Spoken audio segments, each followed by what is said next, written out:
Hi, this is Jaya. Today we shall see the summary of A Defense of Poetry by P.B. Shelley. Come, let's go to the essay.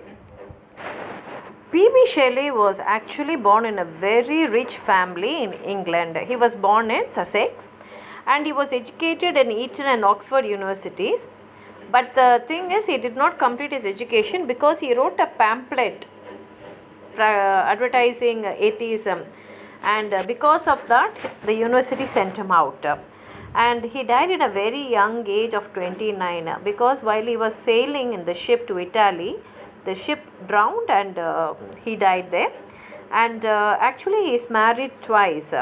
His first wife committed suicide, then he fell in love with Mary Wollstonecraft Shelley, and he married and they were very happy together. In fact, Mary Shelley is the writer of Frankenstein, one of the most famous stories in literature, and she is also the daughter of Mary Wollstonecraft, who wrote A Vindication of the Rights of Women, one of the best feminist works.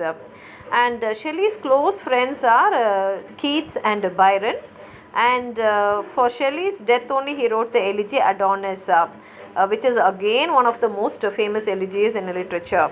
And here in Shelley's Defense of Poetry, he does not say anything about the rules for poetry or about how the aesthetic judgments of the romantic poets and other things. But thing is, he only talks about his assumptions about poets and poetry. And this defense of poetry also he wrote just 1 year before his death.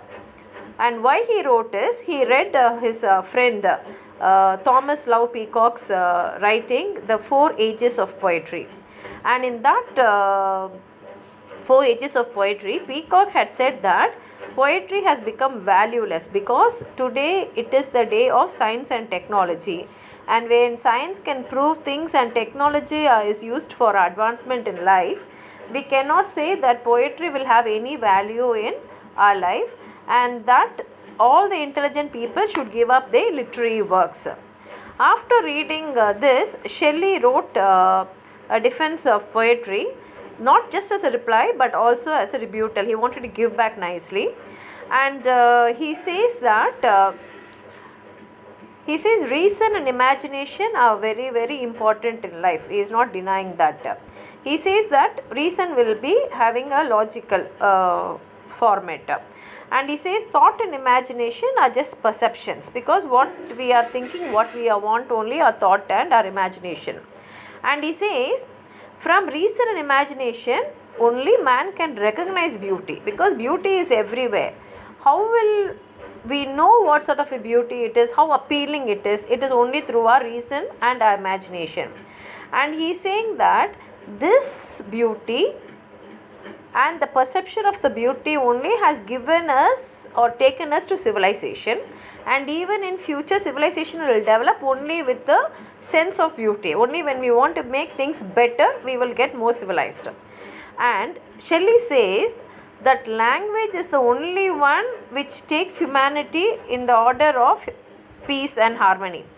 And he says we need language to show appreciation of beauty, of unity, and how beauty and unity are united together. And here he brings in the poet, and he says it is a poet who has the power of the language, because everyone uses language, but a poet has excess of language in him, and he knows how to explain his pleasure and how to explain his experience and how to explain his observation in his poems to others. So when a poet sees things, he sees the real beauty in things. For him everything is beautiful, and what he sees he is able to explain also, and the way he explains, the readers who are reading the poetry will be able to visualize that beauty through him. And so he says poets have excess of this language, so they have the capacity, everyone can communicate. But how can poets have the capacity to communicate their thoughts, their feelings, their experiences, their observations in a better way? And then he is arguing that civilization advances with the help of poetry. Now everyone will think only science and technology helps in the advancement of civilization. But Shelley says no, poetry also has a hand in it, because he says that The poets are like prophets. Prophets means they are not the persons who will tell what will happen in the future. But thing is, the poet will be participating in the eternal and the infinite and the one, because he will be able to tell you what life will be in future, how you have to have your life in future, and at the same time he will tell you what happiness you can get in this life. So here he argues about poetry, and he says that poem is one which gives the image of life, and it tells you in such a way that you'll understand the eternal truth. And then he says the creation of the actions, what are all changed by human is there, what all are not changed by human is there. So he says certain things which cannot be changed by human nature is explained in poetry. And why it cannot be changed, it is because that is what is existing in the creator's mind. So when you actually, to make it very simple, I can tell you in this way. Suppose you are seeing a mountain and a poet is seeing a mountain. The way he explains or how he expresses his happiness and the beauty of the mountain, it will be so very creative that when after reading the poem, when you see at the same mountain, you will look at the mountain which will appear more beautiful to you than it had appeared earlier. And another thing is, a poet can explain even the minute details in such a way that you will take notice of it. So he says in the creator's mind there are certain things which human nature can never change in the future.